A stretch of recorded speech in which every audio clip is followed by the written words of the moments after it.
Hey everyone, this is me, Rana Pratap from Tribal Residential Degree College in Kamareddy. I'm studying BCom Computers final year. So today I'm here in front of you to give a little lecture on Henry Fayol's 14 Principles of Management. So let's get started. So what is management? Management is nothing but managing the things of people, right? So in a management there are three levels: top level management, low level management, and middle level management. Top level managements are owners, CEOs, board of directors. Low level management are workers, and middle level are directors. Middle level are managers, right? So what is management is? Management is nothing but one person can start a company, but one person can't run whole company, right? So to run that whole company, we need a proper management. We need a proper team. So this is what management is. So I said that Henry Fayol's 14 Principles of Management, and he is the one, Henry Fayol. He is also known as father of modern management. Modern management, and his management system is called as Fayolism, and he is a French mining engineer. So why to learn 14 Principles of Management? We start any business or any organization or any industry or any company. For if for take an example of business, why we should start business to earn profits, right? So what we should do to get profits? What we should do? We should start a business. We should run the business in proper way. How we will run that if we have a proper management? So in that we will cover 14 principles. If we follow these 14 principles, we can run any organization or any business or anything in a proper way, in a systematic way. So let us see what are the 14 principles of management. First one is division of work. Second one, authority and responsibility. Third one, discipline. Fourth one, unity of command. Fifth one, unity of direction. Subordination of individual interest. It's sixth one. Seventh one is remuneration. Eighth one, the degree of centralization. Ninth one, line of authority and scalar chain. Tenth one, order. 11th one, equity. 12th one, stability of tenure of personnel. 13th one, initiative. 14th one, esprit the crops, team spirit. So let us go into a brief. So division of work, right? So in anything, one person can't do whole work, right? So whatever the work, we should divide it in half of parts, and that work should be given to particular person, so that the work will be done easily and work will be done very fast. So here you see what division of work. The principle of management is based on the theory that if the workers are given a specified task to do, they'll become skillful and more efficient in that if they had a broader range of tasks. Therefore, a process where everyone has a specified role will be an efficient one. So we should divide the work. One person can't do whole work. So here the first person, he may be boss, so he's dividing his work to the managers, and the managers are dividing his work to the workers. So this the work should be divided. That is division of work. Second one, authority and responsibility. Authority means power to take decisions.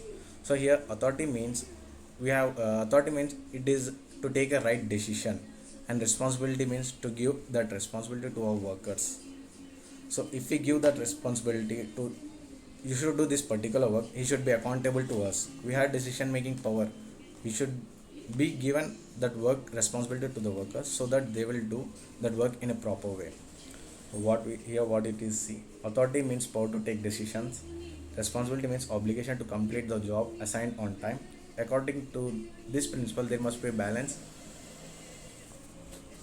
Sorry, there must be a balance or partially between the authority and responsibility. See here, the boss, he had a decision making power, and he is giving responsibility to the workers. So discipline, since childhood, I think we are fed up with this word discipline, discipline, discipline. So in anything, discipline comes first, right? And here, disciplines means sincerity, obedience, respect of authority, and observance of rules and regulations of the enterprise. The principle applies that subordinate should be respect their superiors and obey their order. It is an important prerequisite for smooth running of an enterprise. So discipline, what anything will run anything we want to do, if we do in a disciplined manner, it will be successful, right? So in an organization, everyone should be responsible, from higher level to lower level, from owner to worker. Everyone should be disciplined. Everyone should do their work as they assigned. So then only the work will be successfully, right? So here the boss is saying about discipline, unit of command, and this one boss, one direction. The meaning of unity of command is, unity of command means that all the forces operate under a single commander, one boss, one direction, with the requisite authority to direct all forces employed in pursuit of a common purpose. So here you see, he middle one is a boss, and he is giving orders, is giving directions to the workers. If you ever take an example that if there are multiple bosses, and if the first boss will go to the work and say, why you do this work, and second boss will say, no, don't do that work and you do this work, then the worker get confused that whether to do this person's boss or that person's boss, and in the confusion he won't do whole work, right?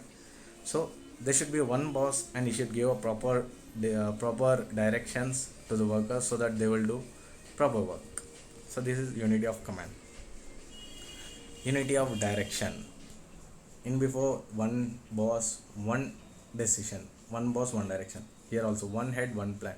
It means that all the employees having same objective must be directed towards the achievement of a common goal, and thus must have one head, one plan. This principle makes it necessary that there should be unity of action. So here, let's take an example of business. What is our motive? What is our motive of business? To earn profits, right? So here, the direction, each and every person from owner to worker, their direction should be to earn profits only in business. In business, their direction, their motive, their interest should be to earn profits, so that their works, their directions should be to gain profits. So their direction should be towards the profits only. Next one, subordination of individual. Subordination of individual interest. This principle states that general interest is superior to the individual interest. Each and every individual joins the organization with certain expectations or objective, and everyone works to achieve the objective. So subordination of individual interest is, whatever we have interest, our organization come first. Whatever we have personal interest, but when we start in an organization, our interest should be directs to the organization.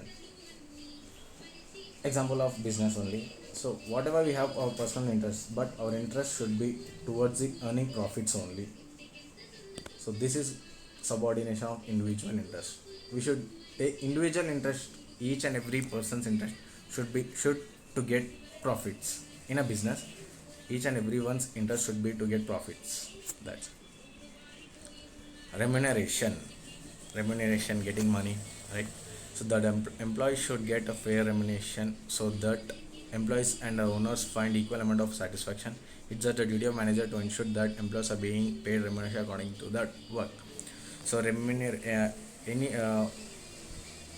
one will work for free, right? So everyone will work for money. So the workers, mainly the workers, if we give fair remuneration, the workers will get more satisfaction to do much more work. So the remuneration should be fair. How much we are getting profits, from that profit we should give half to the remuneration, to welfare to the workers, so that they get more satisfaction and they'll feel happy and they'll work for us more. Centralization of authority refers to the concentration of decision making power of the top level management.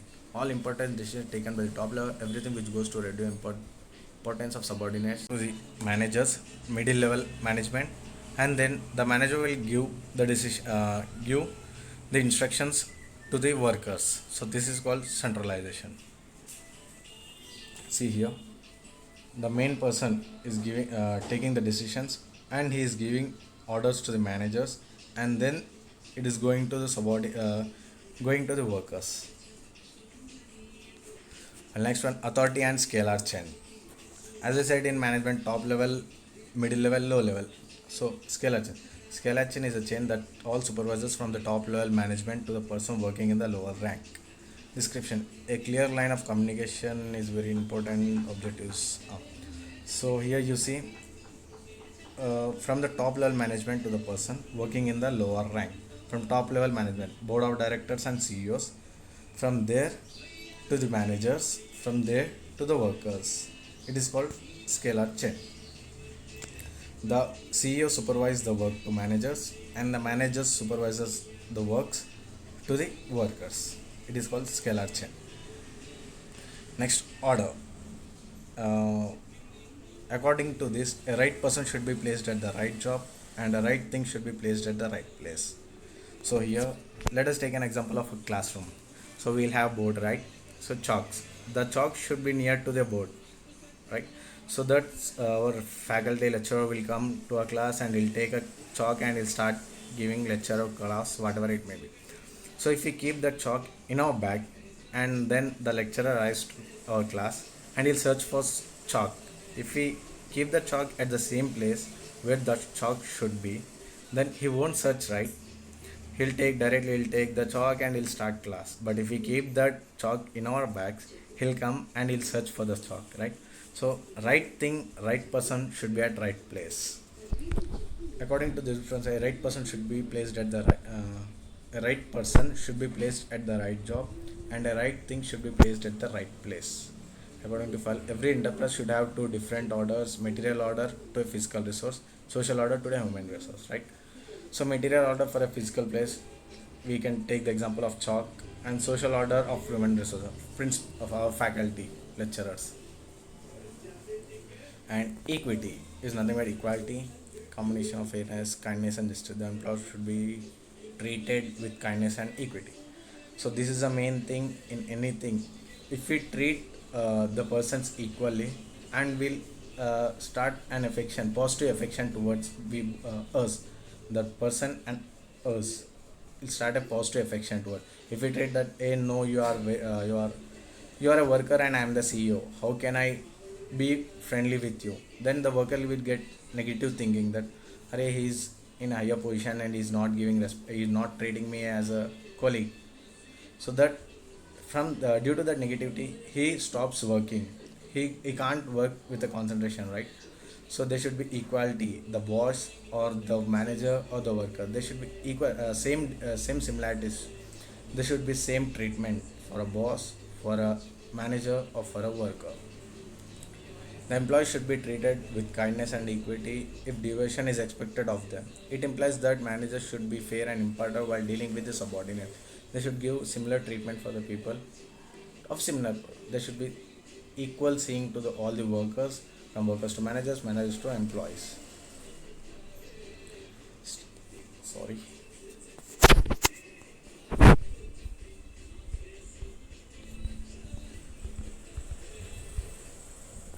Stability of tenure of personnel.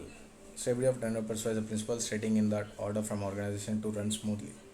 Especially managerial person must not be frequently enter and exit. Stability tenure of personnel means the our worker, manager, or anyone, he should have a flexibility, right? If he likes in this organization, he can come and he can work. If he not, he can go to another organization. It depends on his interest. So we should not force him to do in work in this organization only. Stability, we should give a stability, right? Flexibility, stability is nothing but flexibility. You should give. If he want, he can join. If you don't, he can exist. But if he joins, we should treat him in a proper way and we should give a security, our job security. 13 initiative. Initiative means to start. It begins to instruct the project. The principal helps the management to know more ways of expecting the pretendment plan as employees of various solutions, right?